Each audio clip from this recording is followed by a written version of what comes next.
We will now use the concepts of circular motion to solve problems. Let's start with this problem. The moon revolves around the earth in 29 days in a nearly circular orbit with a radius of 3.8 times 10 to the power 5 kilometer. Assume that the motion of the moon is uniform, which means its speed is uniform. With what acceleration is it falling towards the earth? What is its centripetal acceleration? Well, we have the data and you know the equation for the centripetal acceleration. Do you know? What is the equation for centripetal acceleration? A equal to v squared over r, but we don't know v, the linear speed. We only know the period. Well, the time taken for one revolution is 29.5 days. We know the period. Alright, if we know the period, can you use that to find a useful value? Yes, if you know the period, we can find the angular velocity. Alright, now what is the equation for the centripetal acceleration in terms of the angular velocity? A equal to r omega squared. So, we will first obtain the angular velocity using the period. The period is 29.5 days. Convert that to seconds, that is 2.5 times 10 to the power 6 seconds. And the radius is 3.8 times 10 to the 5 kilometer. Convert that to meters. 3.8 times 10 to the 8 meter. Those are the data we know. Using the period t, we obtain the angular velocity omega.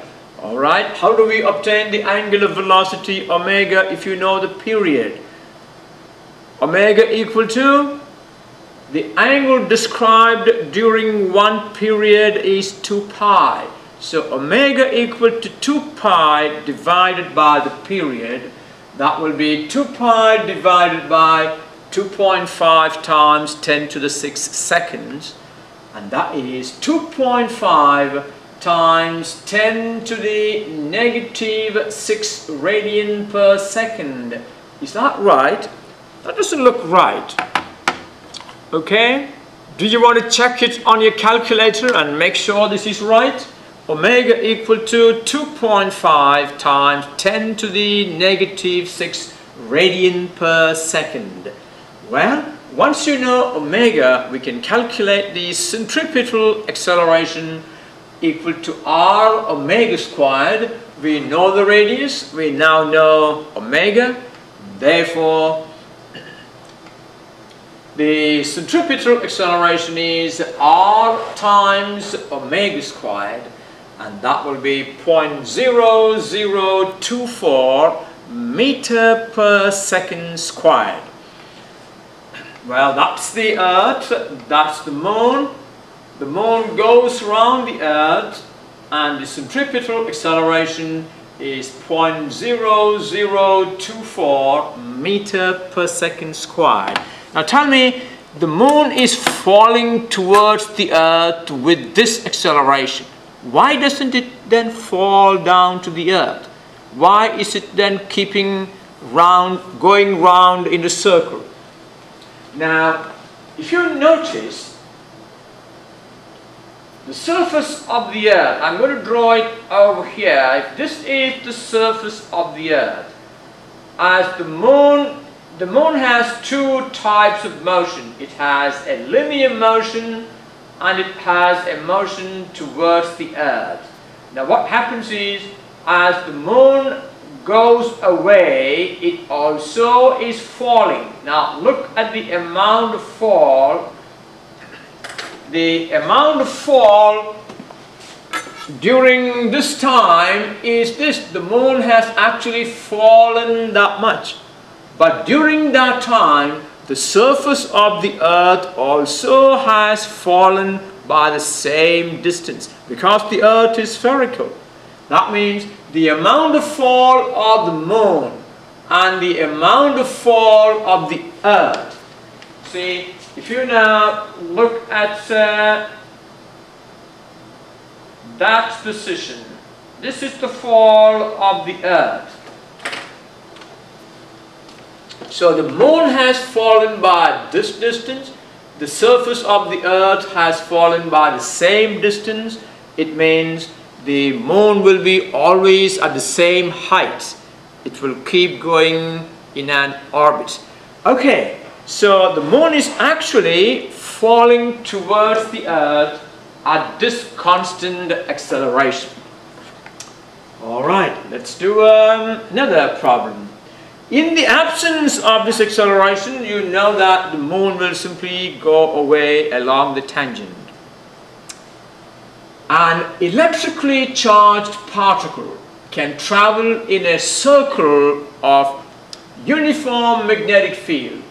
An electron is observed to take a circular orbit with a radius of 30 centimeters, traveling at a speed of 100 meters per second. What is the centripetal force acting on the electron in this circular orbit? How much work is done by this force in 2 electron revolutions?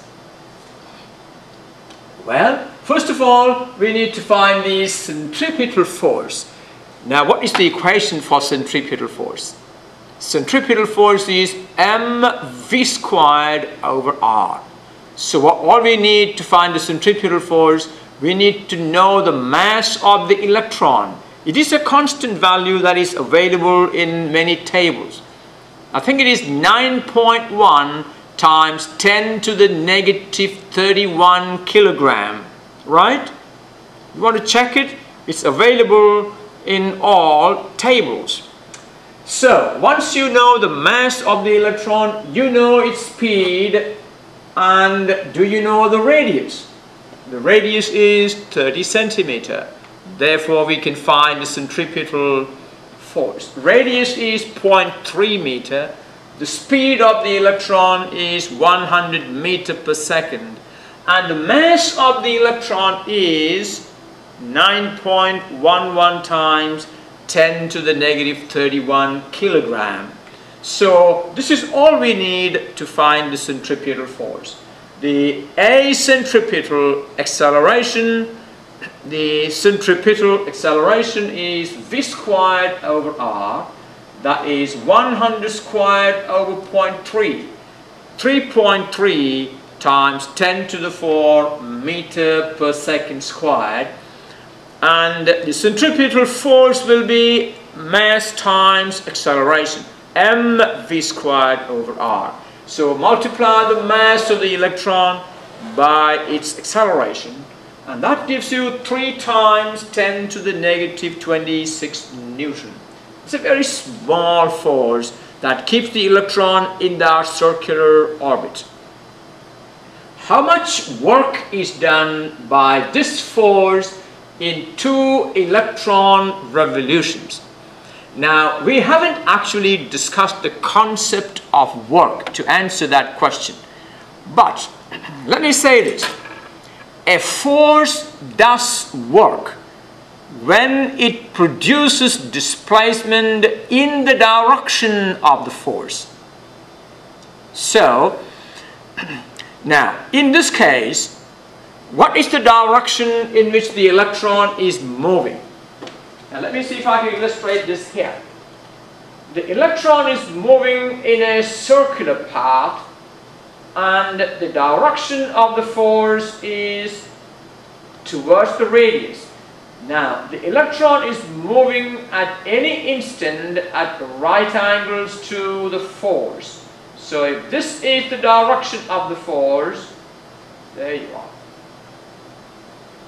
Now, at any instant, the direction of displacement is exactly perpendicular to the direction of the force. That means there is no displacement in the direction of the force.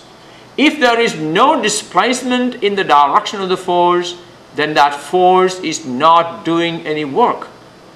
So the centripetal force is not really doing any work on the electron because there is no displacement produced in the direction of that displacement. Okay, let's move on. Well, what is the answer for this? What is the work done? Centripetal force always acts at right angles to the direction of motion. That means there is no displacement in the direction of the force, and therefore the work done in this case is 0. Alright, let's do another problem.